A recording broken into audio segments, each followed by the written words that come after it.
I was not going to talk about the Joss Whedon crisis because I try to avoid things that are controversial.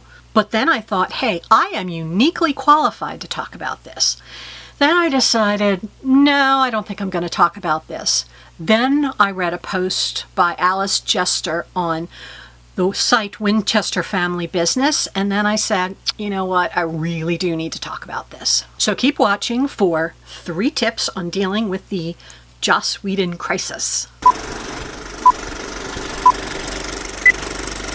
Hi, I'm Christine, the middle-aged fangirl, and I have or have had depressive disorder, generalized anxiety disorder, complex post-traumatic stress disorder, and it was film and fandom that were a huge part of saving me. I talk about how my favorite TV shows played a big part in my healing and the awesomeness of fandom and mental health, because those are the things that helped me, and maybe they can help you too.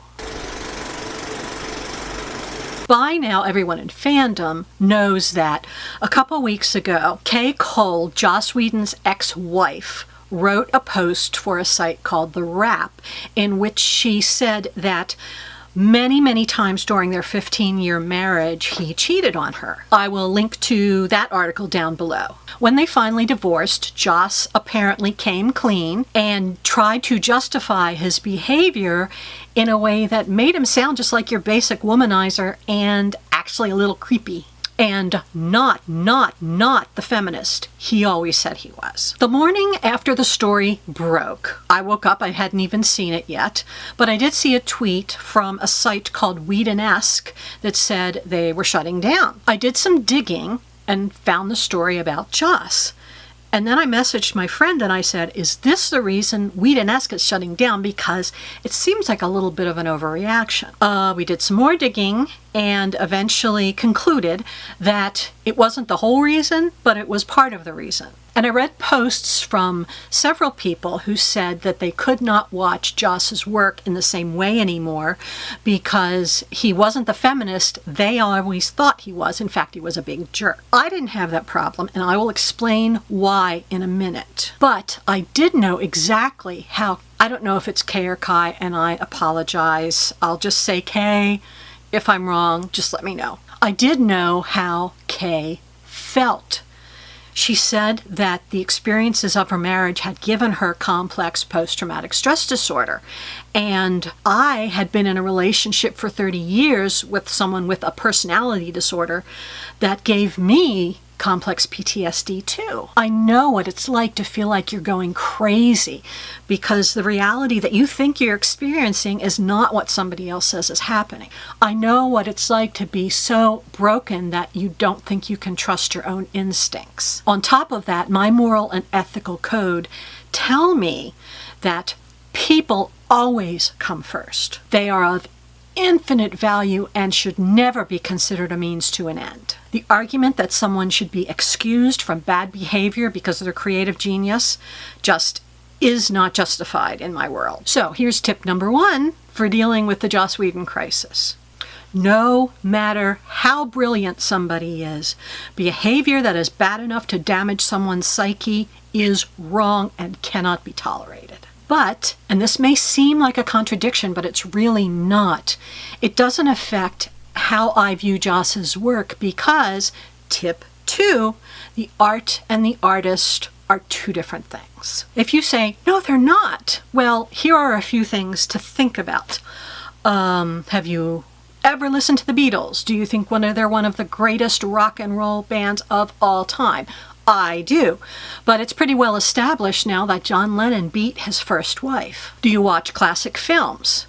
I do. One of my very favorite films is a black and white 1939 film called The Women, starring Joan Crawford. And it's pretty well known that Joan Crawford physically abused her kids. Ever read T.S. Eliot? H.P. Lovecraft, J.D. Salinger, many of the most famous authors of the 20th century were either raging anti-Semitics or preferred girls under the age of 18, often both. Roman Polanski made some of the greatest films of the early 70s, including Rosemary's Baby and Chinatown, which is still shown in film classes today. He also drugged and raped a 13-year-old girl. Okay. Ever watch a Woody Allen movie? Any Woody Allen movie, because there's 1,000 of them. In 1992, Allen, at age 60, admitted to having an affair with the 20-year-old adopted daughter of his partner of 10 years, Mia Farrow. I mean, just ew. And here's one of the lesser-known examples, but something that's really close to my heart. Marion Zimmer Bradley wrote what I consider one of the greatest adaptations of the Arthurian legend of the 20th century, The Mists of Avalon.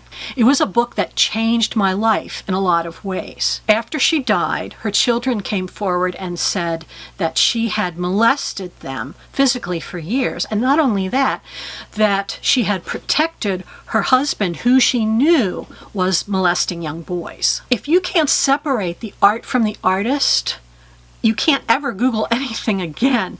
Because if you do, you find out that they're human, like everybody else.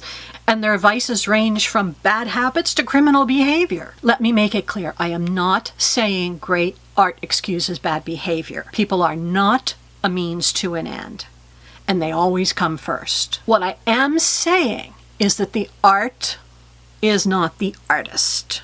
Now, on to tip 3. It happened the weekend before the Joss Whedon revelations that a supernatural fan site called Winchester Family Business was taken offline for a couple of days. Alice Jester, the woman who runs the site, took it down because, in her own words, regular posters on this site were bickering like little children. They wouldn't stop no matter what I did. And I got mad and I shut the site down and gave them a time out. It was after reading that I decided I really did have to speak up. Yes, people suck sometimes. They lie and bicker and fight and are petty, and they can suck the joy out of whatever you're doing. But you cannot give up the things you love. I feel awful for the crap that Alice had to put up with. I feel awful that Kay Cole has to live with complex post-traumatic stress disorder. But I also feel awful that people think they can't watch Buffy the Vampire Slayer anymore. So tip 3 is that the revelations about Joss Whedon do not affect the fact that film and fandom heal. They always have and they always will. My whole vlog is dedicated to the idea that film and fandom heal. And just because someone I admire has turned out to possibly be a big jerk, that does not change the fact that film and fandom have healed me. Now, maybe that your enjoyment of Joss's work is so tied up to his status as a feminist that you can't enjoy his work anymore. And I'm not criticizing you for that. I'm just saying that there is another way to think about it. The question for this video is, of course, how do you feel about the Joss Whedon crisis scandal situation, whatever you want to call it? Let me know in the comments below.